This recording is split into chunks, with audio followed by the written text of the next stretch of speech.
Today we're going to look at how we can create simple animations in Unity.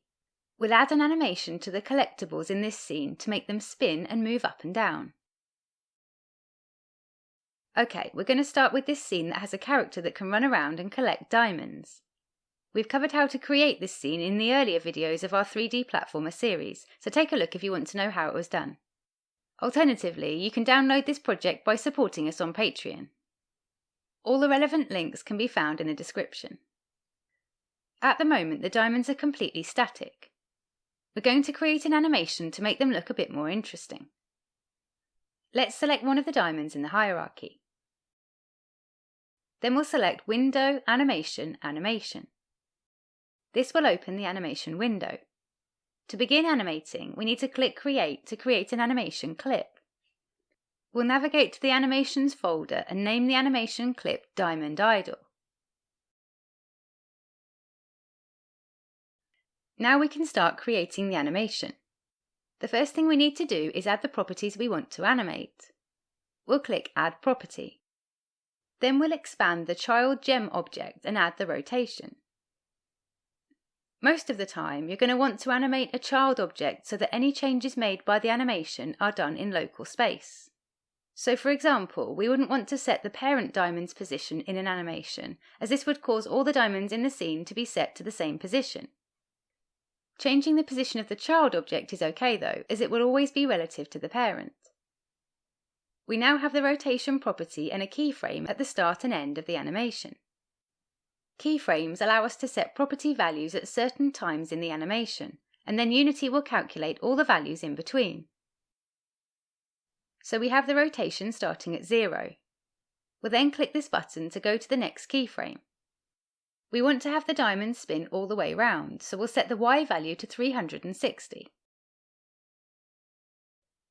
If we press play now, we can see the diamond spin. It's not looking great at the moment though. First of all, it's moving far too fast. Let's stop the animation and increase the duration. We can use the mouse wheel to zoom out on this view. We'll zoom out until we can see the 10-second marker. Then we'll hold down the left mouse button on the keyframe and drag it to around the 10-second point. Now when we press play, it's rotating much slower. You'll notice that the diamond slows down to a complete stop towards the end of the animation before starting the next spin. Ideally, we want it to spin at a constant speed. To understand why it's behaving the way it is, we need to switch to the Curves tab. Here we can see the animation curve. It starts off slow before speeding up. Then it slows down again at the end. This type of smooth movement is often what we want, which is why it's the default curve. We can change this to be whatever we want though. In this case, we want it to be linear. We can do this by selecting the Y value on the left-hand panel. Then we'll right-click the first keyframe and select both tangents linear. We'll do the same for the last keyframe.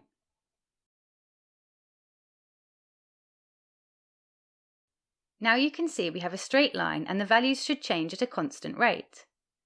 Let's play the clip to check this. Now the diamond spins at a constant rate.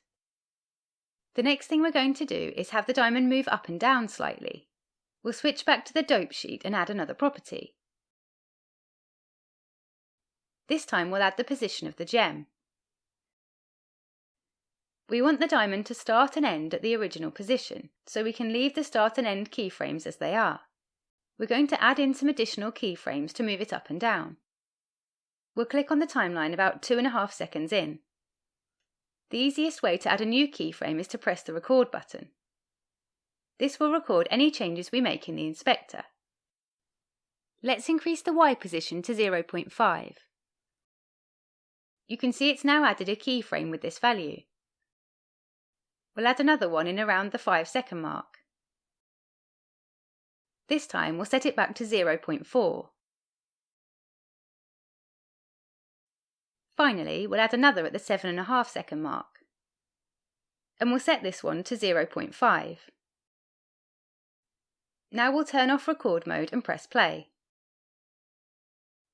The diamond now moves up and down. This time the default animation curve looks good, with the movement slowing down when reaching the top and bottom. That completes the creation of the animation.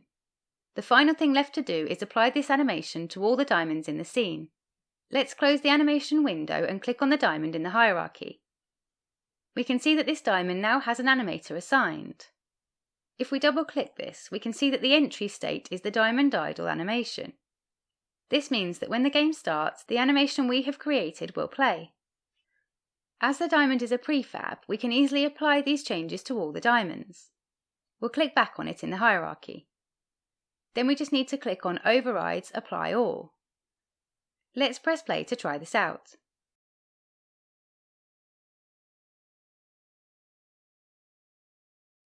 Now all the diamonds spin and move up and down.